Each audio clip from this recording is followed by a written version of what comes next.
ಧಾರವಾಡದಲ್ಲಿ ನಡೆದಿರುವಂಥ ಒಂದು ವಿಚಿತ್ರ ವಿಶೇಷ ಪ್ರಕರಣವನ್ನು ನಾವಿವತ್ತು ನಿಮ್ಮ ಮುಂದಿಡ್ತಾ ಇದ್ದೀವಿ. ಈ ಪ್ರಕರಣದಲ್ಲಿ ಏನಾಯಿತು, ಯಾರ್ಯಾರು ಏನೇನು ಆಟ ಆಡಿದರು ಅನ್ನೋದನ್ನು ಸ್ವತಃ ಸಂತ್ರಸ್ತರಿಂದ ನಾನು ನಿಮಗೆ ಹೇಳಿಸ್ತೀನಿ. ಇವರೇ ಸಂತ್ರಸ್ತರು, ಕೋಮಲ್ ಸಿರುಗುಪ್ಪಿ ಅಂತ. ಇವರು ನಮ್ಮ ಜೊತೆ ಮಾತಾಡ್ತಾರೆ. ಈಗ ಕೋಮಲ್ ಅವರೇ, ಏನಾಗಿದೆ, ನೀವು ಏನು ಅನುಭವಿಸ್ತಾ ಇದ್ದೀರಿ? ಏನೇನೋ ತುಂಬ ತ್ರಾಸಿದೆ ಅಂತ ಹೇಳ್ತಾ ಇದ್ರಲ್ಲ. ಹೌದು ಸರ್, ನನ್ನ ತಮ್ಮನ್ನ ಲಾಸ್ಟ್ ಜನವರಿಲಿ ಕಿಡ್ನ್ಯಾಪ್ ಮಾಡ್ಕೊಂಡು ಹೋಗಿದ್ದಾರೆ ಸರ್. ಅದು ನಿಖಿಲ್ ಮತ್ತು ಸಂತೋಷ್ ಧವಳಿ ಅನ್ನೋರು ಒಂದಿಷ್ಟು ಜನ ಸೇರಿಕೊಂಡು ಕಿಡ್ನ್ಯಾಪ್ ಮಾಡ್ಕೊಂಡು ಹೋಗಿದ್ದಾರೆ. ಆಫೀಸಿಂದ ಬರೋ ಅಷ್ಟೊತ್ತು ಕೆಲಸದಿಂದ ಬರುವಾಗ. ನನ್ನ ತಮ್ಮನ ಹೆಸರು ವಿನಾಯಕ್ ಕುಮಾರ್ ಶಿರ್ಗುಪ್ಪಿ ಅಂತ ಹೇಳಿ. ಸದ್ಯಕ್ಕೆ ಇಲ್ಲಿ LPG ಒಳಗೆ ಧಾರವಾಡ ಪ್ಲಾಂಟಲ್ಲಿ ಸಣ್ಣದಾಗಿ ಕೆಲಸ ಮಾಡ್ತಾ ಇದ್ದ. 3 ತಿಂಗಳಿಂದ ಕೆಲಸ ಮಾಡ್ತಾ ಇದ್ದ. ಈ 3 ತಿಂಗಳು ಮುಗೀತು. ಜನವರಿ 16ಕ್ಕೆ ಸಾಯಂಕಾಲ ಬರುವಾಗ ಕೆಲಸದಿಂದಾನೇ ಅವನ್ನ ಕಿಡ್ನಾಪ್ ಮಾಡ್ಕೊಂಡು ಹೋಗಿದ್ದಾರೆ. ಕಾರಣ ಕೇಳಿದ್ರೆ ರಾತ್ರಿ ಹೊತ್ತು ಕಾಲ್ ಮಾಡಿ 35 ಲಕ್ಷ ರೂಪೀಸ್ ಕೊಡೋಕೆ ಹೇಳ್ತಾ ಇದ್ದಾರೆ. ಮತ್ತು ಇಲ್ಲಾಂದರೆ ನಮ್ಮದು ಅಗ್ರಿಕಲ್ಚರ್ ಲ್ಯಾಂಡ್ ಇದೆ, ಆ ಲ್ಯಾಂಡಲ್ಲಿ 1 ಎಕರೆ ಭೂಮಿ ಹಚ್ಚಿಕೊಡ್ಬೇಕಂತ ಅವರಿಗೆ, ಅವ್ರ ಹೆಸರಿಗೆ. ಇದಕ್ಕೆ ಅಂದರೆ ಬೆಲ್ಲದವ್ರ ಪ್ಲಾಟ್ಸಲ್ಲಿ ನಿಮ್ಮ ಹುಡುಗ ಗೋಲ್ಮಾಲ್ ಮಾಡಿದ್ದಾನೆ, ರೊಕ್ಕ ತಿಂದಿದ್ದಾನೆ ಅಂತ ಹೇಳ್ತಾ ಇದ್ದಾರೆ. ಅವ್ನು ತಿಂದಿದ್ದಾನೋ ಇಲ್ಲೋ ಅಂತ ನಮಗದನ್ನು ಸ್ಪಷ್ಟನೇನೂ ಕೊಡ್ತಾ ಇಲ್ಲ. ಅದಕ್ಕೆ ಯಾವ ಪ್ರೂಫ್ ಕೂಡ ನಮ್ಗೆ ಇನ್ನೂವರೆಗೂ ಸಿಕ್ಕಿಲ್ಲ. ಆದರೆ ಪದೇ ಬಂದು ನಮಗೆ ಇವ್ರು ಹರಾಸ್ಮೆಂಟ್ ಮಾಡ್ತಾನೆ ಇದ್ದಾರೆ. ಈ ಕೇಸಸ್ ಸಲುವಾಗಿ ನಾನು ಇದಕ್ಕೆ ಹಿಂದೆನೂ ನನಗೆ ಅವ್ರು ತೊಂದರೆ ಕೊಟ್ಟಾಗ ನಾನು ವಿದ್ಯಾಗಿರಿ ಪೊಲೀಸ್ ಸ್ಟೇಷನ್ಗೆ ಹೋಗಿದ್ದೆ. ಅಲ್ಲಿ ಕೂಡ ಯಾವುದೂ ಸಹಕಾರ. ಹಿಂದೆ ಅಂದ್ರೆ ಯಾವಾಗಿಂದ ಸ್ಟಾರ್ಟ್ ಆಯ್ತಿದ್ದು? ಅಲ್ಲ ಯಾವಾಗಿಂದ ಸ್ಟಾರ್ಟ್ ಆಯಿತು? ನಿಮ್ಮ ತಮ್ಮಗೂ ಇದಕ್ಕೂ ಏನು ಕನೆಕ್ಷನ್ನು? ಇದು ಮುಂಚೆ ನನ್ನ ತಮ್ಮ ಕೆಲಸ ಮಾಡ್ತಾ ಇರಲಿಲ್ಲ. ಒಂದು ನೆಟ್ ಸೆಂಟರ್ದಲ್ಲಿ ಕೆಲಸಕ್ಕೆ ಹೋಗ್ತೀನಿ ಅಂತ ಹೇಳಿದ್ದು. ಇವ್ರ ಹತ್ರನೇ ಇವ್ರದ್ದು ತಹಸೀಲ್ದಾರ್ ಆಫೀಸ್ ಇದೆಯಲ್ಲ ಧಾರವಾಡದಲ್ಲಿ, ಅಲ್ಲಿ ಇವ್ರು ನೆಟ್ ಸೆಂಟರ್ ಇಟ್ಕೊಂಡಿದ್ದಾರೆ. ಕೆಲವು ಅಪ್ಲಿಕೇಶನ್ಸ್ ಎಲ್ಲ ಫಾರ್ಮ್ ಫಿಲ್ ಮಾಡ್ತಾರೆ. ಅಲ್ಲಿ ಬೆಲ್ಲದ ನಗರದ ಪ್ಲಾಟ್ಸಿಗೆ ಅಲಾಟ್ಮೆಂಟದ್ದು ಅಪ್ಲಿಕೇಶನ್ ಹಾಕ್ತಾರಂತೆ. ಅಲ್ಲಿ ಇವನು ಕೆಲಸಕ್ಕೆ ಅಂತ ಹೇಳಿ ಜಾಯ್ನ್ ಆಗಿದ್ದ. ಅವ್ರಿಗೆ 20,000 ರೂಪಾಯಿ ಸ್ಯಾಲ್ರಿ ಕೊಡ್ತೀನಿ ಅಂತ ಹೇಳಿದ್ದಕ್ಕೆ ಇವ್ನ ಕೆಲಸನೂ ಚೆನ್ನಾಗಿದೆ ಅಂದ್ಕೊಂಡು ಇವ್ನು ಹೋಗಿದ್ದ. ಸ್ವಲ್ಪ ದಿನ ಆದಮೇಲೆ ಅವನಿಗೆ ತೊಂದರೆ ಆಗಿದ್ದು. ಆಮೇಲೆ ಅಲ್ಲಿ ಹೋದಾಗ ವಿದ್ಯಾಗಿರಿ ಸ್ಟೇಷನ್ ಅಂಡರ್ ಬರುತ್ತಂತೆ. ಅವರು ಇದನ್ನು ಪೊಲೀಸರು ಕರೆಸಿದ್ರು ನನಗೆ, ಸಾಲುಂಕೆ ಅನ್ನೋರು ವಿದ್ಯಾಗಿರಿಯಿಂದಲಿ. ಅವರು ಇದನ್ನು ನನಗೆ ಡೀಟೇಲಾಗಿ ಹೇಳಿದ್ರು, ಈ ರೀತಿ ಪ್ರಾಬ್ಲಮ್ ಆಗಿದೆ ಅಂತೆ. ನಿಮ್ಮ ಹುಡುಗ ಇದ್ರ ಬೆಲ್ಲದ ನಗರದ ಪ್ಲಾಟ್ಸನ್ನು ಕೊಡ್ತಾರೆ ಅಂತ ಹೇಳಿ ಅರ್ಜಿ ಮಾಡಿ ಬಾಂಡ್ ಮಾಡಿಸಿದಾರಂತೆ. ಅದ್ರಲ್ಲಿ ಚಾವಿಗಳಿದೆ, ಅಮೌಂಟ್ ಕಿಸ್ಕೊಂಡಿದ್ದಾರೆ. ಕಸ್ಟಮರಿಗೆ ಕೊಡೋಕೆ ಅಂದರೆ ಈಗೇನು ಸಾರ್ವಜನಿಕರ ಹತ್ರ ತೊಗೊಂಡಿರ್ತಾರಲ್ಲ, ಅವ್ರಿಗೆ ದುಡ್ಡು ತೊಗೊಂಡಿದ್ದಾರೆ, ಪ್ಲಾಟ್ ಸರಿಯಾಗಿ ಹಂಚಿಕೆ ಆಗಿಲ್ಲ, ಅವ್ರಿಗೆ ಕೊಡ್ತಾ ಇಲ್ಲ ಅಂತ ಹೇಳಿ ಆರೋಪ ಫೇಕ್ ಮಾಡಿದ್ದಾರೆ ಅಂತ ಹೇಳ್ಬಿಟ್ಟು ಆರೋಪ ಹಾಕಿ ನಮಗೆ ಅರೆಸ್ಟ್ ಮಾಡಿದ್ದೀವಿ ಅಂತ ಕರೆದ್ರು. ಅಲ್ಲಿ ಹೋದಾಗ ಅರೆಸ್ಟ್ ಅಂದರೆ ಯಾರು ಇದ್ದಿದ್ದಿಲ್ಲ. ನಾನು ಕರೆಸ್ದಾಗ ಡೇ ಟೈಮಲ್ಲಿ ಹೋಗಿದ್ದು. ಸಾಲುಂಕೆ ಸರ್ ಒಬ್ಬರೇ ಇದ್ರು, ಒಬ್ರು ಲೇಡಿ ಕಾನ್ಸ್ಟೇಬಲ್ ಇದ್ರು ಅಷ್ಟೇ. ಅರೆಸ್ಟ್ ಮಾಡಿರೋಂಥವ್ರು ಯಾರು ಕೂಡ ಅಲ್ಲಿ ಇರಲಿಲ್ಲ. ಅವ್ರು ನನಗೆ ಹೇಳಿದ್ದು ನಿಖಿಲ್ ಧವಳಿ ಅವ್ರನ್ನ ಮತ್ತು ನನ್ನ ತಮ್ಮನ ವಿನಾಯಕ್ ಶಿರ್ಗುಪ್ಪಿನ ಅರೆಸ್ಟ್ ಮಾಡೀನಿ ಅಂತ. ಅವ್ರು ಇದ್ದಿದ್ದಿಲ್ಲ. ನಾನು ಕೇಳಿದಾಗ ಇಲ್ಲ ನಾನು ಸಂಧಾನ ಮಾಡಿದ್ದೀನಿ ಅಂತ ಹೇಳಿದ್ರು. ಅಮೌಂಟ್ ತೊಗೊಂಡು ಬಂದು 1 ಲಕ್ಷ ರೂಪಾಯಿಗೆ ಯಾವುದೋ ಪಾರ್ಟಿ ಇದ್ರಂತೆ. ಅವ್ರು ಯಾರು ಅಂತ ಭೇಟಿ ಕೂಡ ಮಾಡಿಸ್ಲಿಲ್ಲ. ನಾನು ಸಂಧಾನ ಮಾಡಿದ್ದೀನಿ, ಎಲ್ಲ ಮುಗ್ದೈತಿ ಅಂತ ಹೇಳಿ ನಮ್ಮನ್ನ ಕಳಿಸಿದ್ರು. ಇದೆಲ್ಲ 1 ಲಕ್ಷ ರೂಪಾಯಿ ಯಾರು ಕೊಟ್ಟರು ಅದನ್ನು? ಆ ಸಂತೋಷ್ ಧವಳಿ ಅನ್ನೋರೇ ಅದನ್ನು 1 ಲಕ್ಷ ರೂಪಾಯಿ ಅಮೌಂಟ್ ಕೊಟ್ಟಿದ್ರು. ಯಾಕಂದ್ರೆ ನನಗೆ ಸಾಲುಂಕೆ ಸರ್ಗೆ ಕೈಯಲ್ಲಿ ಕೊಟ್ಟಿದ್ರು. ಪೊಲೀಸರು ಸಾಲುಂಕೆ ಸರ್ ಅಂತ ಹೇಳಿ ಅವ್ರ ಕೈಗೆ ಕೊಟ್ಟಿದ್ದು. ಅವರು ರಿಲೀಸ್ ಅನ್ನಕ್ಕೆ ಅವರು ಅರೆಸ್ಟ್ ಆಗಿರಲಿಲ್ಲ, ಹೊರಗಡೆ ನಿಂತ್ಕೊಂಡಿದ್ರು. ಅದೆಲ್ಲ ಹೋಗಿದ್ರು. ನಾನು ಬಂದರು ಅವರೆಲ್ಲರೂ ಅಮೌಂಟ್ ತೊಗೊಂಡು ಅವ್ರ ಕೈಗೆ ಕೊಟ್ಟರು. ನಾನೆಲ್ಲ ಮಾಡ್ತೀನಿ, ಮುಗಿತೀನಿ, ಹೋಗಿ ಕಳಿಸ್ತೀನಿ ಅಂದರು. ನಾನು ಯಾರಿದ್ದಾರೆ ಅಂತ ಕೇಳಿದ್ರು. ಅವ್ರು ನನಗೇನು ಡೀಟೇಲ್ ಹೇಳಿಲ್ಲ. ಕಂಪ್ಲೇಂಟನ್ನು ಹೇಳಿದವ್ರಿಗೆ ಸಸ್ಪೆನ್ಸ್ ಇರುತ್ತೆ, ಅದೆಲ್ಲ ಹೇಳೋಕ್ಕಾಗಲ್ಲ ಅಂತ ಹೇಳಿ ನನ್ನನ್ನು ಅವಾಯ್ಡ್ ಮಾಡಿ ಕಳಿಸಿದ್ರು. ಅಲ್ಲಿಂದ ಬಿಟ್ಟು ಅದು ಮುಗಿದಾದ್ಮೇಲೆ ಸ್ವಲ್ಪ ದಿನ ಆದಮೇಲೆ ಮತ್ತೆ ನನಗೆ ನಿಖಿಲ್ ಧವಳಿಯವರು ಸಂತೋಷ್ ಕಿರಿಕಿರಿ ಕೊಡ್ತಾನೆ ಇದ್ರು. ನಾನು ಹೋಗಿ ವಿದ್ಯಾಗಿರಿಯವ್ರಿಗೆ ಮತ್ತೆ ಕೇಳಿದೆ. ಕಿರುಕುಳ ಕೊಡಕ್ಕೆ ಸ್ಟಾರ್ಟ್ ಮಾಡಿದ್ರು ಅವರು. ಅವ್ರಿಗೆ ನಿಮಗೆ ಕಿರುಕುಳ ಎದಕ್ಕೆ ಕೊಟ್ಟರು? ನನ್ನ ತಮ್ಮನೇ ದುಡ್ಡು ತೊಗೊಂಡಿದ್ದಾನೆ ಅನ್ನೋ ಕಿರುಕುಳ ಅವರಿಗೆ. ಎಲ್ಲ ದುಡ್ಡು ಅವರೆಲ್ಲ ಜಮಾ ಮಾಡಿ ನನ್ನ ತಮ್ಮನ ಕೈಲಿ ಕೊಟ್ಟಿದ್ದೆ. ಅವರು ಕ್ಲೈಂಟ್ಸ್ ಹತ್ರ ಎಲ್ಲ ಜಮಾ ಮಾಡಿ ಅಮೌಂಟನ್ನು ಇವನ್ ಕೈಲಿ ಕೊಟ್ಟಿದ್ದೀನಿ ಅಂತ ನಮಗೆ ಬಂದು ಕಿರುಕುಳ. ಇವನ್ ಕೇಳಿದ್ರೆ ಇಲ್ಲ ನನಗೆ ಅದು ಏನೂ ತೊಗೊಂಡಿಲ್ಲ, ನಾನು ಅವ್ರ ಹತ್ರ ಕೆಲಸಕ್ಕೆ ಹೋಗಿದ್ದೆ ಅಂತ ಇವನ್ ಸ್ಪಷ್ಟ ಕೊಡ್ತಾ ಇದ್ದ. ನಾವು ಇಲ್ಲ ಅಂತ ಹೇಳಿ ಎಷ್ಟು ಮಾತಾಡಿದ್ರು ವಾದಿಸಿದ್ರು ಅವ್ರು ನಮ್ಗೆ ಕೇಳ್ತಾ ಇಲ್ಲ. ಹೊಡಿ ಎಲ್ಲ ಬರ್ಲಿಕ್ಕೆ ಹತ್ರ ಮನೆಗೆ ಗಲಾಟೆನೂ ಮಾಡತ್ರು. ಈ ವಿಚಾರವಾಗಿ ವಿದ್ಯಾಗಿರಿಗೆ ಹೋದ್ರೆ ಅವ್ರು ಸಪೋರ್ಟ್ ಮಾಡಲಿಲ್ಲ, ನಮ್ಮನ್ನು ಒಳಗೂ ಕರೀಲಿಲ್ಲ. ನಮ್ಮನ್ನೇ ದೋಷಿತರನ್ನಾಗಿ ಮಾಡಿ ಲೇಡಿ ಕಾನ್ಸ್ಟೇಬಲಿಂದ ನಮ್ಮನ್ನು ಹೊರಗೆ ದುಡ್ಡಿಸಿ ಹಾಕ್ಸಿದ್ರು. ಇದಾದ್ಮೇಲೆ ಇದು ನಮ್ಗೆ ತೊಂದರೆ ಕಾಡೋದಕ್ಕಾಗದೆ, ನಮ್ಮ ಕಿರಿಕಿರಿ ಆಗದೆ, ನಮ್ಮದೇ ಅಗ್ರಿಕಲ್ಚರ್ ಲ್ಯಾಂಡ್ ಇದ್ದಿದ್ದು 1 ಎಕರೆ 16 ಗುಂಟೆ ಮಾರಿ ಆ ದುಡ್ಡು ಬಂದಿರೋದ್ರಿಂದ ದುಡ್ಡು ಕೊಟ್ಟು ನಾವು ಸಾಲ್ವ್ ಮಾಡ್ಕೊಂಡ್ವಿ ಅದನ್ನ. ಅವ್ರಿಗೆ 35 ಲಕ್ಷ ಕೊಟ್ಟಿರೋದು. ಫಸ್ಟ್ 5 ಲಕ್ಷ ನಿಖಿಲ್ ಧವಳಿಯವರಿಗೆ ಕೊಟ್ಟಿರೋದು. 5,50,000 ನಿಖಿಲ್ ಧವಳಿಯವರಿಗೆ ತಗೊಂಡಿದ್ದು. ಆಮೇಲೆ ಶೂರು 5 ಲಕ್ಷ 50,000 ಕೊಟ್ರಲ್ಲ, ಅದಾದ್ಮೇಲೆ ಕೇಸ್ ಮುಗಿತಾ? ಮತ್ತೇನಾದ್ರೂ ಕಿರಿಕಿರಿ ಮಾಡಿದ್ರ? ಮುಂದೆ ತಗೊಂಡವ್ರು ಸರಿದ್ರು. 4 ದಿನ ಆದ್ಮೇಲೆ ಬೇರೆ ಒಬ್ರು ಬಂದಿದ್ದು, ಪ್ರಶಾಂತ್ ಅನ್ನೋ. ಇಲ್ಲ ನಾನು ಕೊಟ್ಟಿದ್ದೀನಿ, ನಾನು ಮಾಡಿದ್ದೀನಿ, ಬೇಕಾದ್ರೆ ಕೇಳ್ರಿ ಅಂತ ಹೇಳಿ ಬಂದು. ಪ್ರಶಾಂತ್, ನಾನು ಎಲ್ಲ ಏಜೆಂಟ್, ಅವರೆಲ್ಲ ಏಜೆಂಟ್ಸು, ಅವರೆಲ್ಲ ಅಮೌಂಟ್ ಕಲೆಕ್ಟ್ ಮಾಡಿ ನಾನು ವಿನಾಯಕ್ ಅವ್ರಿಗೆ ಕೊಟ್ಟಿದ್ದೀನಿ ನಂಗೆ ಕೇಳ್ರಿ ಅಂತ ಹೇಳಿ ನಂಗೆ ಬಂದು ಗಲಾಟೆ ಮಾಡಕತ್ರು ನನ್ನ ತಮ್ಮನ ಹತ್ರ. ಅವನು ಅಷ್ಟೊತ್ತಿಗೆ ಇವ್ರು ಹೊಡೆದು ಬಿಡೋದು ಕಿರಿಕ್ ಮಾಡಿದ್ದಕ್ಕೆ ನನ್ನ ತಮ್ಮ ಹೆದ್ರಿ ಊರು ಬಿಟ್ಟು ಹೋಗಿದ್ದ, ಇಲ್ಲ ಅವ್ನು ಕಿಡ್ನಾಪ್ ಆದಂಗೆ ಒಂದು ಫೋನ್ ಕಾಂಟ್ಯಾಕ್ಟ್ ಇಲ್ಲ, ಅವ್ನು ಎಲ್ಲೂ ಸಿಗ್ತಾನೆ ಇಲ್ಲ, ಹುಡುಕಿ ಎಲ್ಲ ಆಯಿತು. ಮಿಸ್ಸಿಂಗ್ ಕಂಪ್ಲೇಂಟ್ ಕೂಡ ಪೊಲೀಸ್ ಸ್ಟೇಷನ್ ಅವರು ತಗೊಳ್ಳಿಲ್ಲ, ನೀವೇ ಇದು ಮಾಡಿದ್ದೀರಾ ಹೋಗ್ರಿ ನೀವೇ ಹುಡುಕೂರಿ ಅಂತ. ಈಗ ದಳವಿ ಬ್ರದರ್ಸ್ ಮುಗೀತು, ಆಮೇಲೆ ಇವನು ಪ್ರಶಾಂತ್ ಅನ್ನೋರು ಬೇರೆಯವ್ರು ಬಂದರು. ಬೇರೆಯವ್ರು ಬಂದು ನಾನು ದುಡ್ಡು ಕೊಟ್ಟೀನಿ, ಎಷ್ಟು ಕೊಟ್ಟೀನಿ ಅಂತ ಹೇಳಿದರು. ಅವ್ರು ಬಂದು 1,95,000 ಕೊಟ್ಟಿದ್ದೀನಿ, ನನಗೆ ಅಷ್ಟು ಅಮೌಂಟ್ ಕೊಡಬೇಕು ಅಂತ ಹೇಳಿ 1,95,000 ಅವರು ಕಿರುಕುಳ ಮಾಡಿ ತೊಗೊಂಡು ಹೋದ್ರು ಅವರು ಕೂಡ. ಆದಮೇಲೆ ಅದಾದಮೇಲೆ 15 ದಿವಸ ಯಾರೂ ಬರಲಿಲ್ಲ ಮನೆಗೆ, ಎಲ್ಲ ಅಂತಾಯಿತು. ಹಂಗಾರೆ ಮುಗಿದು ಹೋಗಿದೆ ಅಂತ ನಾವು ತಿಳ್ಕೊಂಡಿದ್ವಿ. ನಮ್ದು ಸಂಚಿಗಾರ ಅಮೌಂಟ್ ಕ್ಲಿಯರ್ ಆಯಿತು. ಆಮೇಲೆ ನಮ್ದು ಹೊಲದ ಅಮೌಂಟ್ ಬಂತು. ಸ್ವಲ್ಪ ಹೊತ್ತು ಅಷ್ಟು ಬಂದು ಸ್ವಲ್ಪ ದಿನದಲ್ಲೇ ಮತ್ತೆ ಸಂತೋಷ್ ದವಳಿಯವರು, ನಿಖಿಲ್ ದವಳಿಯವರು, ಆಮೇಲೆ ಶಕುಂತಲಾ ಶಿಂದೆ ಅನ್ನೋರು, ಮತ್ತು ಸಂತೋಷ್ ದವಳಿ ಅವ್ರ ತಾಯಿ ಮತ್ತು ಅವ್ರ ಹೆಂಡತಿ ನಮ್ಮ ಮನೆಗೆ ಬಂದು ಗಲಾಟೆ ಮಾಡೋಕ್ಕೆ ಸ್ಟಾರ್ಟ್ ಮಾಡಿದರು.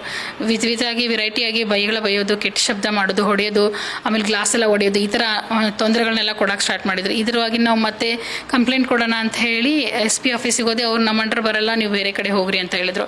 ಅಲ್ಲಿಂದ ಸೀದಾ ಸಬರ್ಬನ್ ಬಂದು ಇದು ನಮಗೆ ಬರಲ್ಲಮ್ಮ, ಟೌನ್ ಪೊಲೀಸ್ ಸ್ಟೇಷನ್ಗೆ ಹೋಗ್ರಿ ಅಂದರು. ಟೌನ್ ಪೊಲೀಸ್ನಾಗೆ ಇದಕ್ಕೆ ನೀವು ನಮಗೆ ಸಂಬಂಧಪಡೋದಲ್ಲಿ ಈಗ ಹೇಳಿದ್ರೆ ನಮ್ಗೆ ಕೇಳೋಕ್ಕಲ್ಲ, ಸಾಕ್ಷಿ ಆಧಾರಗಳು ಬೇಕು, 112 ಕಾಲ್ ಮಾಡಿರಿ ಅಂತ ಹೇಳಿ ನಮ್ಮನ್ನು ಕಳಿಸ್ಬಿಟ್ರು. ನಾವು ಅವ್ರು ಬಂದಾಗ ಗಲಾಟೆ ಮಾಡೋದು ರಾತ್ರಿ ಲೇಟ್ ನೈಟ್ ಆಗುತ್ತೆ, ನಮ್ಗೆ ಅಷ್ಟು ಕಾಲ್ ಮಾಡೋಷ್ಟು ಆಗ್ತಾ ಇರೋದಿಲ್ಲ, ಎಲ್ಲ ತೊಂದರೆನೂ ಆಗ್ತಾಯಿತ್ತು. ಅವರು ಪೊಲೀಸರಿಗೆ ಹೇಳಿದ್ರೆ ನಿಮಗೆ ಜೀವ ತೆಗೆಯೋ ಲೆವೆಲ್ಗೆ ನಾವು ಬರ್ತೀವಿ, ನಿಮಗೆ ತೊಂದರೆ ಆಗಿದೆ ನೋಡ್ರಿ, ಆಮೇಲೆ ನಿಮ್ಮ ಹುಡುಗ ಅಂತೂ ಹೋದ, ಇನ್ನು ನಿಮ್ಮ ಮನೇಲೂ ತೊಂದರೆ ಕೊಡ್ತೀನಿ ಅಂತ ಹೇಳಿ ನನಗೆ ಬೆದರಿಕೆ ಹಾಕಿದ್ರು. ತಾಯಿ ತಂಗಿಗೆ ಬೇಕು ಇದನ್ನು ಮಾಡ್ತೀನಿ, ತೊಂದರೆ ಕೊಡ್ತೀನಿ ಅಂತ ಹೇಳಿ. ಆಫೀಸ್ಗೂ ಅಲ್ಲೂ ಬಂದು ಗಲಾಟೆ ಮಾಡೋದು, ಅಲ್ಲೂ ಮರ್ಯಾದೆ ತೆಗಿತಾ ಇದ್ರು. ಅಷ್ಟು ಮಾಡಿ ಅಮೌಂಟನ್ನ ಇದಕ್ಕೆ ಇಟ್ರು, ಮುಂದ್ಗಡೆ ಇಟ್ರು, ಕೊಡಲೇಬೇಕು ನೀವು ಅಂತ ಹೇಳಿ ಡಿಮ್ಯಾಂಡ್. ಎಷ್ಟು ಕೇಳಿದ್ರು ಅವರು? ಶಕುಂತಲಾ ಸಿಂಧೆ ಅನ್ನೋರಿಗೆ 4 ಲಕ್ಷ ರೂಪಾಯಿ ಅಮೌಂಟ್ ಕೊಡಬೇಕು. ಆಮೇಲೆ ಇವರು ಸಂತೋಷ್ ದವಳಿ ಅನ್ನೋರಿಗೆ 20 ಲಕ್ಷ ರೂಪಾಯಿ, ಇದು 24 ಲಕ್ಷ ರೂಪಾಯಿ ಕೊಟ್ಟರೆ ಮುಗೀತು, ಮತ್ತು ಏನೂ ಇಲ್ಲ, ನಾನು ನಿಮ್ಮನ್ನು ಕಾಡಲ್ಲ, ಏನಿಲ್ಲ, ಬಾಂಡ್ ಮಾಡ್ಕೊಡ್ತೀನಿ, ನಿಮ್ಗೆ ಯಾವುದೇ ರೀತಿ ಕಿರಿಕಿರಿ ಮಾಡಲ್ಲ ಅಂತ ಎಲ್ಲ ಹೇಳಿ ನಮಗೆ ಇದನ್ನ ಮಾಡಿದ್ರು. ನಾವು ಈ ಪೊಲೀಸರು ಸಪೋರ್ಟ್ ಆಗ್ತೇ, ನಮಗೂ ಜನರು ಇವ್ರು ಕಿರಿಕಿರಿ ತಡೋಕ್ಕಾಗಲೇ ಒಪ್ಕೊಂಡು ಆಯಿತು ಅಂತೇಳಿ ನಂದು ಉಳಿದಿರೋ ಅಮೌಂಟನ್ನು ನಾನು ಅವರಿಗೆ ಹಂತದ್ದು ಅಮೌಂಟ್ ಕೊಟ್ಟೆ. ಅವರು ನನ್ನ ಅಕೌಂಟ್ ಡೀಟೇಲ್ಸ್ ಕೇಳಿದೆ, ಅವ್ರು ಕೊಡೋಕ್ಕೆ ಒಪ್ಪಲಿಲ್ಲ. ನಂದು GST ಅಕೌಂಟ್ ಇಲ್ಲ, ಅದಿಲ್ಲ ಇದಿಲ್ಲ, ನಾನು ಹಾಗಿಲ್ಲ, ನನ್ನ ಸಾಮಾನ್ಯದವನು ಎಲ್ಲ ಹಾಗೆ, ನಾನು ಕಸ್ಟಮರಿಗೆ ರೊಕ್ಕನೇ ಕೊಡಬೇಕು ಅಂತ ಹೇಳಿ ನೆಪ ಹೇಳ್ತಾ ಕ್ಯಾಶೇ ಕೇಳಿದ್ರು. ಕ್ಯಾಶೇ ಕೊಡಬೇಕಾಗಿ ಅನಿವಾರ್ಯದಿಂದ ಕ್ಯಾಶೇ ಕೊಟ್ಟೆ. ಎಷ್ಟು ಕೊಟ್ಟಾದ್ಮೇಲೆ ನಂದೆಲ್ಲ ಮುಟ್ತು ಅಂತ ಹೇಳಿ ಸರಿದ್ರು. ಅಷ್ಟೆಲ್ಲ ಸರಿದ್ರು ಅಂತ ಹೇಳಿ ಜನವರಿ 2025 ಮುಗಿಸಿ ತಿರ್ಗಾ ಮೇನಲ್ಲಿ ನನ್ನ ತಮ್ಮನ ಮತ್ತೆ ಹೊಡೆದು ಮಾಡಿ ಕರ್ಕೊಂಡು ಬಂದು ಎಲ್ಲೋ ಇಟ್ಟಿದ್ರು ಮುಚ್ಚಿ. ಅವ್ನು ವಾಪಸ್ ತೊಗೊಂಡು ಬಂದು ನಮಗೆ ಸಬರ್ಬನ್ ಪೊಲೀಸ್ ಸ್ಟೇಷನ್ಗೆ ಅವರೇನೋ ಅರೆಸ್ಟ್ ಮಾಡಿದ್ದಾರೆ ಅಂತೇಳಿ ನಮ್ಮ ಸಬರ್ಬನ್ ಪೊಲೀಸ್ ಸ್ಟೇಷನಿಂದ ಲ್ಯಾಂಡ್ಲೈನಿಂದ ಕಾಲ್ ಬಂದಿತ್ತು ರಾತ್ರಿ 9 ಗಂಟೆ ಸುಮಾರಿಗೆ, ಸಾಟರ್ಡೆ ನೈಟು. ಇಲ್ಲ ನಮಗೆ ಈ ರೀತಿ ನಿಮ್ಮ ಹುಡುಗಂದು ಕೇಸ್ ಆಗಿದೆ, ಕಂಪ್ಲೇಂಟ್ ಆಗಿದೆ, ಅದಕ್ಕೆ ಶಾಸಕರೇ ಬಂದು ನಮ್ಗೆ ಕಂಪ್ಲೇಂಟ್ ಕೊಟ್ಟಿದ್ದಾರೆ, ಅರವಿಂದ್ ಬೆಲ್ಲ ಶಾಸಕರು, ನಾವು ಈಗ ಕಂಪ್ಲೇಂಟ್ ಮಾಡಿದ್ದೀವಿ, ನೀವು ಬಂದು ಅರೆಸ್ಟ್ ಮಾಡಿರೋರನ್ನ ಬಂದು ಬಿಡಿಸ್ಕೊಂಡು ಹೋಗ್ರಿ, ಮತ್ತೆ ಏನಿದೆ ಮುಗಿಸ್ಕೊಂಡು ಹೋಗ್ರಿ ಅಂತ ಹೇಳಿ ನಮ್ಗೆ ಕರೆದ್ರು. ನಾನು ಲ್ಯಾಂಡ್ಲೈನ್ ಕಾಲ್ ಇದೆ ನಿಜಾನೂ ಸುಳ್ಳು ಅಂದ್ಕೊಂಡು ನಾನು ಸುಮ್ಮನೆ ಕೈಬಿಟ್ಟೆ. ಇಷ್ಟೆಲ್ಲ ಇದ್ಮೇಲೆ ಅವ್ನು ಸಿಗ್ತಾನೆ ಹೆಂಗೆ, ನನಗೆ ಸಿಕ್ಕಿಲ್ಲ ಅಂತೇಳಿ. ನೆಕ್ಸ್ಟ್ ಡೇ ಮತ್ತೆ ಮನೆಗೆ ನಾವು ಹೋಗಲಿಲ್ಲ ಅಂತ ನೆಕ್ಸ್ಟ್ ಡೇ ಸಾಯಂಕಾಲ ನಮ್ಗೆ ಮನೆಗೆ ಬಂದು ಪೊಲೀಸರನ್ನೇ ಕಳಿಸಿದ್ರು. ಅವ್ರಿಗೆ ಇದು ಪ್ರದೀಪ್ ಕುಂದಗೋಳ ಸರ್ನ ಕಳಿಸಿದ್ರು. ಅವ್ರ ಜೊತೆಗೆ ಇನ್ನೊಬ್ರು ಪೊಲೀಸರು, ಪ್ರದೀಪ್ ಕುಂದಗೋಳ ಸರ್ ಬಂದಿದ್ರು. ಅವ್ರ ಜೊತೆಗೆ ಇನ್ನೊಬ್ರು ಪೊಲೀಸರನ್ನ, ಹೌದು ಪೊಲೀಸ್ ಡಿಪಾರ್ಟ್ಮೆಂಟ್ ಅಲ್ಲಿ ಸಬರ್ಬಂದಲ್ಲಿ ಇದ್ರಂತೆ. ಅವ್ರ ಜೊತೆಗೆ ಇನ್ನೊಬ್ಬರನ್ನ ಕರೆಸಿ ನಮ್ಮನ್ನ ಹೇಳಿದ್ರು ರಾತ್ರಿ ಇದೆ ಬೆಳಗ್ಗೆ ಬಂದ್ಬೇಡಿ ಅಂತ ಹೇಳಿ. ಬೆಳಗ್ಗೆ ಮಧ್ಯಾಹ್ನ ಅಷ್ಟೊತ್ತಿಗೆ ಹೋದಾಗ ಅಲ್ಲಿ ಅರೆಸ್ಟ್ ಆಗಿರಲಿಲ್ಲ ಅವನು ಬೇರೆ ಕಡೆ ಇಟ್ಟಿದ್ರು. ನಾವು ಹೋದೊಂದು ಸಾಯಂಕಾಲ 6 ಗಂಟೆಗೆ ಹೋದ್ರೆ 7:15 ಸುಮಾರು ಹಿಂಗೆ 1 ಅವರ್ ಮೇಲ್ಗಡೆ ನಮ್ಮ ತಮ್ಮನ್ನ ಅವ್ರು ನಿಖಿಲ್ ಸಂತೋಷ್ ಅವರೇ ಕಾರಲ್ಲೇ ಕರ್ಕೊಂಡು ಬಂದ್ರು. ಅವನ್ನ ಅರೆಸ್ಟ್ ಆಗಿದೆ, ಎಲ್ಲಿದ್ದಾರೆ ಅಂದರೆ ಒಳಗೂ, ಇವನ್ ನಮ್ಗೆ ಸಬರ್ಬನ್ ಸ್ಟೇಷನ್ ಒಳಗೆ ಕೂಡ ಹೋಗಕ್ಕೆ ಬಿಟ್ಟಿಲ್ಲ ನಮಗೆ. ಬರ್ತಾರೆ ಇಲ್ಲೇ ಕೊಡ್ರಿ ಅಂತ ಧ್ವಜದ ಕಟ್ಟಿ ಹತ್ರ ಕೂಡಿಸಿದ್ರು. ಎಲ್ಲರೂ ನಮ್ಮನ್ನು ಯಾಕೆ ಬಂದಿರಿ ಅಂದರೆ ನಮ್ಮೊಂದು ಕೇಸ್ ಇದೆ ಅಂತಾನೆ ಹೇಳ್ತಾ ಇದ್ವಿ. ಆಮೇಲೆ ಸಾಹೇಬ್ರು ಬಂದು ಅವ್ರ ರೌಂಡ್ಸಿಗೆ ಹೋಗುವಾಗ ಒಳಗಡೆ ಇರೋ ಸಾಹೇಬ್ರು ಅಲ್ಲೇನು ಸಬರ್ಬನ್ ಆಫೀಸ್ನಾಗ ಸಾಹೇಬ್ರು ಹೊರಗೆ ಬಂದು ಎದಕ್ಕೆ ಬಂದಿರಿ ಅಂದರೆ ನಮ್ದೊಂದು ಕೇಸ್ ಇದೆ ರೀ ಅಂತ ಮುಗಿಸ್ಕೊಂಡು ಹೋಗ್ರಿ ಅಂತ ಅಷ್ಟೇ ಹೋಗ್ಬಿಟ್ರು. ಅವ್ರು ಏನು ಕೇಳಲೇ ಇಲ್ಲ. ಇವರು ಕರ್ಕೊಂಡು ಬಂದಮೇಲೆ ಇವ್ರು ನಮಗೆ ಒಳಗೂ ಕರ್ಕೊಂಡು ಹೋಗೋದು, ಇಲ್ಲ ನಮ್ದು ನಿಮ್ಮ ಹುಡುಗನಿಗೆ 25 ಲಕ್ಷ ರೂಪಾಯಿ ನೀವು ನಮ್ಗೆ ಕೊಡಬೇಕು, ಇಲ್ಲ ಅಂತಂದರೆ ನಾವು ಹುಡುಗನ ಬಿಡಲ್ಲ, ಆರೋಪಿ A1 A2 ಅಂತ ಹೇಳಿ ನಾವು ನಿಮ್ಮನ್ನೇ ಮತ್ತೆ ಅವ್ರ ಮೇಲೆ ಕೇಸ್ ಹಾಕ್ತೀವಿ ಅಂತ ನಮಗೆ ಹೆದರ್ಸಿದ್ರು. ಇದ್ರೊಳಗೆ ಪೊಲೀಸರು ಇನ್ವಾಲ್ವ್ ಆದ್ರ ಅಥವಾ ಇವರೇ ಇದನ್ನ ಮಾಡಿದ್ರ? ಪೊಲೀಸರು ಅರ್ಧ ಇನ್ವಾಲ್ವ್ ಆಗೇ ಮಾಡಿದ್ರು. ಆದ್ಮೇಲೆ ನಿಖಿಲ್ ಸಂತೋಷ್ ಅವ್ರು ಅವ್ರ ಜೊತೆಗೇನೆ ಮುಂದಿಟ್ಕೊಂಡು ಅವರೇ ಮಾತಾಡಕ್ಕೆ ಸ್ಟಾರ್ಟ್ ಮಾಡಿದ್ರು. ಪೊಲೀಸರು ಸುಮ್ಮನೆ ಇದ್ರು, ಹಿಂಗೆ ಜೊತೆಗೆ ಇದ್ದು ಸುಮ್ಮನೆ ಆದ್ರೆ ಏನು ಮಾತಾಡಲೇ ಇಲ್ಲ. ಅದೇನಿತ್ತು ಪ್ರದೀಪ್ ಸರ್ ಇದ್ರು, ಮತ್ತೆ ಅವ್ರು ಇನ್ನೊಬ್ರು ಅಸಿಸ್ಟೆಂಟ್ ನಮ್ಮ ಮನೆಗೆ ಬಂದಿಲ್ಲ ಅವರೊಬ್ರು, ಮತ್ತೆ ಇನ್ನೊಬ್ರು ಪೊಲೀಸರ ಡ್ರೆಸ್ ಮೇಲೇನೆ ಇದು ಕಾನ್ಸ್ಟೇಬಲ್ ಒಬ್ರು ಇದ್ರು, ಅವರೊಬ್ರು ನಿಂತ್ಕೊಂಡು ಮಾತಾಡಿದ್ರು. ನಮ್ಗೆ ಹೋಗಿರೋ ಇರೋರೆಲ್ಲ ನಮ್ಗೆ ರೊಕ್ಕ ಕಟ್ಟಕ್ಕಾಗಲ್ಲ, ಆಲ್ರೆಡಿ ಕಟ್ ಮುಗಿದು ಹೋಗಿದೆ, ನಮ್ಗೆ ಇದು ಪದೇ ಕಿರಿಕಿರಿ ತಾರ್ಕೊಳಕ್ಕಾಗ್ತಿಲ್ಲ, ನೀವು ಕೇಸ್ ಮಾಡ್ಕೊರಿ, ಅವಾಗ ಹೇಳಿದ್ರು ಮಾಡಿಲ್ಲ, ಈಗಲಾದರೂ ನೀವು ಮುಂದುವರಿರಿ, ನೀವೇ ಕಂಪ್ಲೇಂಟ್ ಮಾಡೀನಿ, ಅರೆಸ್ಟ್ ಮಾಡೀನಿ, FIR ಮಾಡೀನಿ ಅಂತೀರಿ, ನೀವೇ ಮುಂದುವರೆದ್ಬಿಟ್ರೆ ನಮಗೆ ಅನುಕೂಲ ಆಗುತ್ತೆ, ಅದೇನಿದು ಕ್ಲಿಯರ್ ಆಗುತ್ತೆ ಅಂತ ಹೇಳಿ ನಾವು ವಾಪಸ್ ಬಂದ್ವಿ. ಅದಾದಮೇಲೆ ಮತ್ತೆ ಅವ್ರಿಗೆ ನಮ್ಮನ್ನು ಬೇರೆದವ್ರನ್ನ ನಡು ಇದ್ದವ್ರನ್ನ ಕರೆಸಿ ರಾಜಿ ಮಾಡ್ಕೊಳ್ರಿ, 25 ಲಕ್ಷ ಬೇಡ 10 ಲಕ್ಷಕ್ಕೆ ನಾವು ಒಪ್ಕೋತೀವಿ ಲಾಸ್ಟಿಗೆ, ಅದನ್ನು ಕೊಡ್ರಿ ಅಂತ ಹೇಳಿ ಡಿಮ್ಯಾಂಡ್ ಮಾಡಿದಂತೆ. ಅದಕ್ಕೆ 2 ದಿನ ಟೈಮ್ ಕೊಟ್ಟಿದ್ರು, ನನಗೆ ಆಗಲಿಲ್ಲ. 3 ದಿನ ಆದಮೇಲೆ ನಮ್ಮ ಹಿರಿಯರು ಬೇಡ, ಹುಡುಗನ ಲೈಫು ಹೋಗುತ್ತೆ ಮತ್ತು ಮುಗಿದೇ ಬಿಡುತ್ತೆ, ಮುಗಿಸ್ಕೊಂಡ್ರಾಯ್ತು ನೀವು ಹೇಳ್ತಾ ಇದ್ದಾರೆ ಅನ್ನೋ ಕಾರಣಕ್ಕೋಸ್ಕರ ನಮ್ಗೆ ಕರೆದು ಇದನ್ನು ಮಾಡಿದ್ರು. ಆ ಥರ ನನ್ನ ದುಡ್ಡು ಇರಲಿಲ್ಲ. ಅವಾಗೂ ಕೂಡ ನನ್ನ 18 ಗುಂಟ ಪ್ಲಾಟ್ ಇದೆ, ನಮ್ಮ ತಂದೆ ಪಿತ್ರಾರ್ಜಿಸ್ತಾ ಬಂದಿದ್ದ ಆಸ್ತಿ, ಅದನ್ನು ಮಾರಿ ಅಮೌಂಟು ಕೊಟ್ಟಿದ್ದು. 11 ಲಕ್ಷ ರೂಪಾಯಿ ಅಮೌಂಟ್ ಕೊಟ್ಟಿದ್ದೀನಿ. 10 ಲಕ್ಷ ರೂಪಾಯಿನ ನಿಖಿಲ್ ಸಂತೋಷ್ ಅವ್ರ ಕೈಯಾಗೆ ಕೊಡೋದು ಅಂತಾಗಿತ್ತು. 1 ಲಕ್ಷ ರೂಪಾಯಿ ನಡು ಪೊಲೀಸರಿಗೆ ಅಂಥೇಳಿ ಮಾತಾಡಿದ್ರಂತೆ ರಾಜಿ ಮಾಡಿದ್ದಕ್ಕೆ ಅಂತ ಹೇಳಿ ನಮ್ಗೆ. ಆಮೇಲೆ ಮನೆಗೆ ಬಂದು ಹೇಳಿದ್ರು ಹಿಂಗಾಯ್ತು, 11 ಲಕ್ಷ ಕೊಡಬೇಕಾಯ್ತು, ಡಿಮ್ಯಾಂಡ್ ಆಯ್ತು ಲಾಸ್ಟಿಗೆ ಅಂಥೇಳಿ. ಅದನ್ನು ಮಾಡಿ ರಾಜಿ ಸಂಧಾನದ ಲೆಟರ್ನ ಪೊಲೀಸರೇ ಸ್ವತಃ ಬರೆದಿದ್ದಾರೆ ಸ್ಟೇಷನ್ನಲ್ಲಿ. ಅದು ಬರೆದಿದ್ದಾರೆ, ಅದರಲ್ಲಿ ಏನು ಬರೆದಿದ್ದಾರೆ, ಹೆಂಗೆ ಬರೆದಿದ್ದಾರೆ ನಮ್ಗೆ ಅದನ್ನು ಓದೋಕ್ಕೂ ಕೊಡಲಿಲ್ಲ, ಅದ್ರ ಕಾಪಿನೂ ಕೊಡಲಿಲ್ಲ. ನಾನು ಕೇಳಿದೆ, ನಿಮ್ಮ ಮನೆಗೆ ಬರುತ್ತೆ ಕಾಪಿ ಅಂತ ಹೇಳಿದ್ರು. ನಾವು ಕಾದಿ ಬರಲಿಲ್ಲ ಅಂದ್ಕೊಂಡು ನಾನು ಮತ್ತೆ ಒಂದ್ಸತಿ ನಡು ಅದರಿಗೆ ಹೋಗಿ ಕೇಳಿದೆ, ಹಿಂಗಾಗಿದೆ ನನ್ನ ಕಾಪಿ ಬಂದಿಲ್ಲ ಅಂದರು. ಅವತ್ತು ಫೋಟೋ ಹೊಡ್ಕೊಳಕ್ಕೆ ಕೂಡ ಬಿಡಲಿಲ್ಲ ಅವ್ರು ನನಗೆ. ನಾನು ಫೋಟೋ ಹೊಡ್ಕೊಳಕ್ಕೂ ಆಗಿಲ್ಲ, ನನ್ನ ಕಾಪಿ ಮನೆಗೆ ಬಂದಿಲ್ಲ. ಒಂದ್ಸತಿ ನನಗೆ ಅದು ಪ್ರೂಫ್ ಬೇಕಿತ್ತು ಅಂದೆ. ಅದರಲ್ಲಿ ಸಂಧಾನದಲ್ಲಿ ನನಗೆ ಏನು ಬರ್ಸಿದ್ದೀನಿ ಅಂದರೆ, ಅವ್ರು ತಗೊಳ್ಳೋ ಅಮೌಂಟ್ ಎಲ್ಲ ಮುಟ್ಟಿದೆ, ಇವ್ನು ಕೊಡೋದು ಮುಟ್ಟಿದೆ, ಅವ್ರದ್ದು ಏನೂ ಇಲ್ಲ, ಇವಂದು ಏನಿಲ್ಲ. ಇನ್ಮೇಲೆ ಯಾರು ಯಾವುದಕ್ಕೋಸ್ಕರ ಕಾರಣಕ್ಕೂ ಯಾವ ಸಂಬಂಧದಲ್ಲೂ ಇರೋದಿಲ್ಲ, ಇದರೆಲ್ಲ ಮುಗಿದೋಗಿದೆ.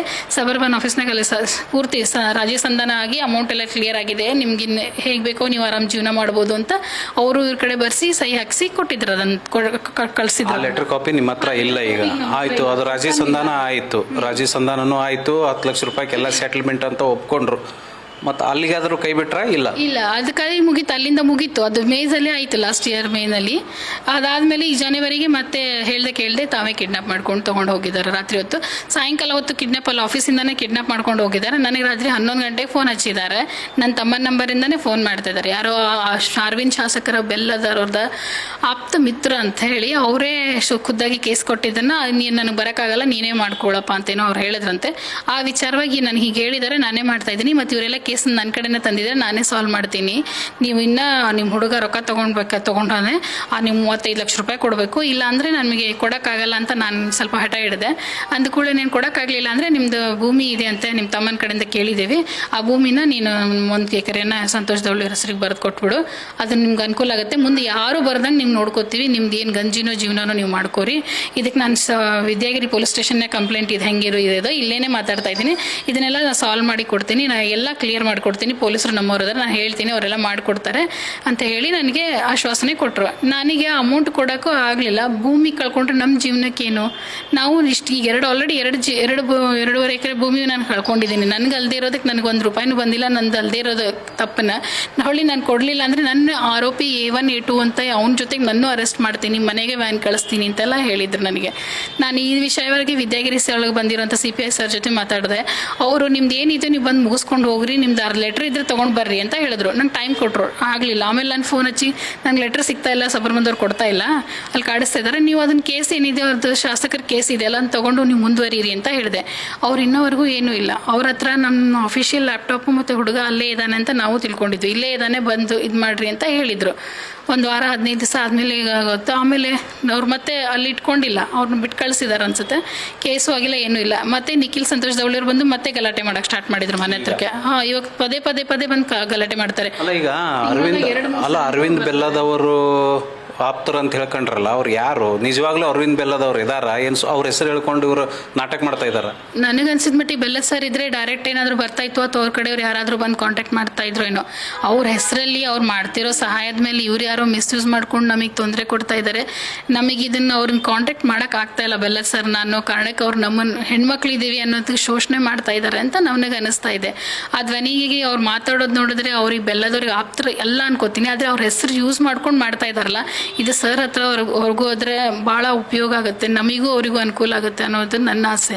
ಅದಕ್ಕೋಸ್ಕರ ನಾನು ಮೀಡಿಯಾಕ್ಕೆ ಇದು. ಈಗ ನೀವು ಈ ಪ್ರಕರಣದ ಎಷ್ಟು ವರ್ಷ ಆಯ್ತು ಚೆಲುವಾಗಿ? ಯಾವ ಪೊಲೀಸ್ ಸ್ಟೇಷನ್ಗೆ ಹೋಗಿದ್ರಿ? ಸಿಂಪಲ್ ಆಗಿ 2 ವರ್ಷ ನಾನು ಸ್ಟಾರ್ಟ್ ಆಯ್ತು. 2024 ಫೆಬ್ರವರಿ ಎಂಡಿಂದ ಸ್ಟಾರ್ಟ್ ಆಗಿರೋದು ಇದು ಗಲಾಟೆ ಎಲ್ಲ ಸ್ಟಾರ್ಟ್ ಆಯ್ತು. ವಿದ್ಯಾಗಿರಿ ಆಯಿತು, ಸಬರ್ಬನ್ ಆಯಿತು, ಆಮೇಲೆ SP ಆಫೀಸ್ ಆಯಿತು ನಮ್ಮ ಧಾರವಾಡದಲ್ಲಿ. ತಿರ್ಗಾ ಮೊನ್ನೆ ಟೌನ್ ಪೊಲೀಸ್ ಸ್ಟೇಷನ್ಗೆ ಹೋದೆ, ಅವ್ರು ಕೂಡ ಏನು ಸಪೋರ್ಟ್ ಮಾಡಲಿಲ್ಲ, ಏನಿಲ್ಲ ಗಲಾಟೆ ಆಗಿದೆ ಸ್ವಲ್ಪ ಹೆಲ್ಪ್ ಮಾಡ್ರಿ ಅಂದರು, ಅದು ಇನ್ನು ವಿಚಾರ ಮಾಡಲಿಲ್ಲ. ಅವರು ಇಲ್ಲ. ಇದೆಲ್ಲ ಪೊಲೀಸ್ ಸ್ಟೇಷನ್ಗೆ ಹೋದಾಗ ಎಲ್ಲರೂ ಒಂದೇ ಉತ್ತರ, ಎಲ್ಲರೂ ನೋಡೋಣ ಮಾಡೋಣ, ಅರ್ಜಿ ಕೊಡು ನೋಡೋಣ ಮಾಡೋಣ. ಅರ್ಜಿ ಕೊಡಕ್ಕೆ ಹೋದ್ರೆ ಯಾರೂ ಅರ್ಜಿ ಸ್ವೀಕಾರ ಮಾಡಲ್ಲ, ಅವ್ರ ತಲೆನೂ ಕಡಿಸ್ಕೊಳ್ಳಲ್ಲ. ಸುಮ್ಮನೆ ಅವ್ರು ಹೋಗೋದು, ಅವ್ರ ರಿಜಿಸ್ಟ್ರಲ್ಲಿ ನಾನು ಸಹಿ ಮಾಡೋದು ಬರೋದು, ಇಷ್ಟೇ ಆಗ್ತಾ ಇದೆ ನನ್ನ ಕೆಲಸಗಳೆಲ್ಲ. ಏನು ಹೇಳ್ತೀರಿ, ಪೊಲೀಸರ ಈ ಇವ್ರ ಒಟ್ಟಿಗೆ ಶಾಮೀಲಾಗ್ಯಾರ ಅಂತೀರ? ಈಗ ನನಗೆ ಅನಿಸ್ತಾ ಇದೆ ಪೊಲೀಸರೇ ಅದ್ರಾಗ ಇನ್ವಾಲ್ವ್ಮೆಂಟ್ ಮಾಡ್ತಾರೆ. ಯಾಕೆ ಅವ್ರು ಅದನ್ನು ಸಪೋರ್ಟ್ ಮಾಡ್ತಾ ಇದ್ದಾರೆ? ಯಾಕೆ ಅವ್ರಿಗೆ ಈಗ ನಾನು ಹೇಳ್ತಾ ಇದ್ದೀನಿ, ನನಗೆ ತೊಂದರೆ ಆಗ್ತಾ ಇದೆ, ನಾನು ಹೇಳ್ತಾ ಇದ್ದೀನಿ, ಒಂದು ಅದ್ರ ಬಿಟ್ಟು ಎರಡನೇ ಪೊಲೀಸ್ ಸ್ಟೇಷನ್ಗಾದ್ರೂ ನಮ್ಗೆ ಬರಬೇಕು. ಎಲ್ಲರೂ ಯಾಕೆ ಹಂಗೆ ಮಾಡ್ತಾ ಇದ್ದಾರೆ? ಇದ್ರ ಹಿಂದೆ ಏನಿದೆ ಅಂತಾನೆ ಗೊತ್ತಾಗ್ತಾ ಇಲ್ಲ. ಅದ್ರ ಪೊಲೀಸರ ಕೈವಾಡ ಇದೆಯಾ? ನಿಮ್ಮ ತಮ್ಮ ಸಾರ್ವಜನಿಕರು ದುಡ್ಡು ಮಿಸ್ಯೂಸ್ ಮಾಡ್ಕೊಂಡಿದ್ರೆ ಅದನ್ನ ಕೊಡ್ಬೇಕಲ್ಲ ನೀವು? ಸಾರ್ವಜನಿಕರು ದುಡ್ಡು ಮಿಸ್ಯೂಸ್ ಮಾಡ್ಕೊಂಡಿದ್ದಾರೆ ಅಂತ ಕಂಪ್ಲೇಂಟ್ ಇತ್ತು ನನ್ನ ತಮ್ಮನ ಮೇಲೆ. ಅವ್ನು ಹೋಗಿ ಡೈರೆಕ್ಟ್ ಅಮೌಂಟ್ ತೊಗೊಂಡು ಬಂದಿದ್ದಾನ ಅಂತ ನಾನು ಅದನ್ನು ಕೇಳಿದೆ ಅವನಿಗೆ. ಯಾರು ಸಾರ್ವಜನಿಕರು ಇವಾಗ ಅಡ್ಡಾಡ್ತಾ ಇರ್ತೀವಿ, ಅಲ್ಲೇ ಇದ್ದವ್ರು ಇದ್ದೀವಿ, ಯಾರು ಬಂದು ನನ್ನ ಕೇಳಬೇಕಿತ್ತಲ್ಲ, ನಿನ್ನ ತಮ್ಮ ದುಡ್ಡು ತೊಗೊಂಡು ಹೋಗಿದ್ದಾನೆ ಮಾಡಿದ್ದಾನಂತೆ. ಯಾರೊಬ್ರು ಇನ್ನೂವರೆಗೂ ನಾನು ಬಂದು ಕೇಳ್ತಾನೋ ಇಲ್ಲ, ಮಾತಾಡಲ್ಲ. ಆಮೇಲೆ ಮುಖ ಪರಿಚಯ ಇದ್ದವ್ರ ಕಡೆನೇ ತಗೋಬೇಕು. ಅಲ್ಲಿರೋ ಜನ ಯಾರು ಏನು ಅಲ್ಲಿ ಸೈಟ್ ಬುಕ್ ಮಾಡಕ್ ಬಂದವ್ರಿಗೆ ಅವ್ರಿಗೆ ಚೀಟಿಂಗ್ ಮಾಡಿರ್ಬೋದಲ್ಲ ನಿಮ್ಮ ತಮ್ಮ? ಸೈಟ್ ಯೂಶಲಿ ಬುಕಿಂಗ್ ಅಲ್ಲಿ ಯಾರು ಇಲ್ಲ, ಅದು ಗುಡ್ಡಗಾಡು ಪ್ರದೇಶದಲ್ಲಿ ಅದು ಸೈಟ್ ಆಗ್ತಾ ಇರೋದ್ರಿಂದ ಇಲ್ಲಿರೋ ಲೋಕಲ್ ಜನನೇ ಅಲ್ಲಿಗೆ ಇನ್ನು ಹೋಗ್ತಾ ಇದ್ದಾರೆ. ಇಲ್ಲಿಂದಾನೇ ಲೆಟರ್ ಕಲೆಕ್ಟ್ ಮಾಡಿರ್ಬೇಕಲ್ಲ. ಸಪೋರ್ಟ್ ಮಾಡ್ಕೋತಾ ಇದ್ದೀರಿ ನೀವು?